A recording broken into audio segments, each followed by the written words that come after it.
We have our finished, not almost finished image, but let's say we want to make this truck look a little different. Okay, remember what we could have done before? We could go into that hue and saturation and make some funky colors. If you want to do that, you could easily do that. But I just want to do something a little different and show you. So Adobe has this cool filter gallery. So I want to go in and hit filter gallery. And I'm only on the Ford truck, right? So guess what shows up? Just the Ford truck.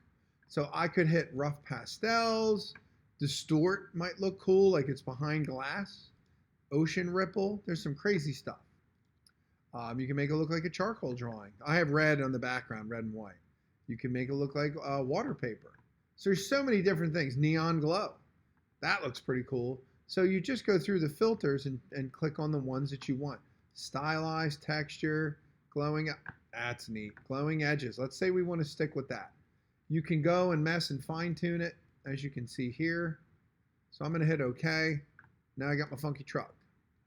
Now, there's so many different things that you can do. So just experiment with the filter gallery and see where you can get with it. Personally though, now that I'm staring at it, not a big fan. I don't want to overdo it. So let's just go and delete that. Command Z, you could take a step back. And I think I'm pretty happy with this the way that it is. Because like I said, you don't want to have shock value and just filters and crazy stuff and too many things going on at one time. You don't want all that. So this works, okay? I said before, you need a minimum of 5 to 7 images to do this. So I have more than that, but that's great. I'm an overachiever. So here you go. So this is my finished surreal portrait. So now here's the important part. When you are done, you have all these layers. Save it. Okay, we already have it saved as that, remember, .psd file. Okay, so PSD means we're going to be able to keep all these layers. But now you're going to need to send that to me and upload it to Schoology, so you cannot send it like this. Okay, so what you need to do is you need to flatten it. So you have all these layers. You go layer, flatten image. So look what just happened. Bam, everything is gone and it's just the background. Problem is, I can no longer move any of this stuff anymore. It's all one big flattened piece. We don't want that as our finished piece because we'll never be able to go back and alter it again. So you need to save it as something else. Do not hit Command Save. Let's say you did hit Command Save by mistake. You could go into your history and go back to your layers again.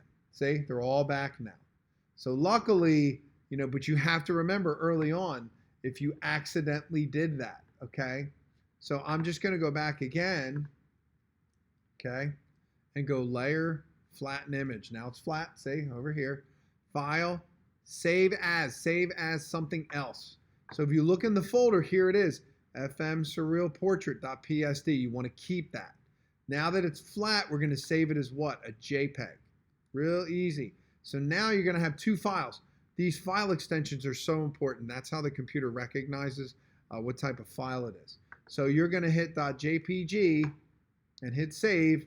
You're going to see this pop up, what options. I always best possible quality, standard, hit OK, and you're essentially done. Okay, so let's close that. Let's make sure. Close that. Here's my surreal portrait. And then look, check it out. You can see it actually says really small right there. It says PS for Photoshop file. And you can actually also see the size difference? This file with all those layers is 13 megabytes. That's pretty big.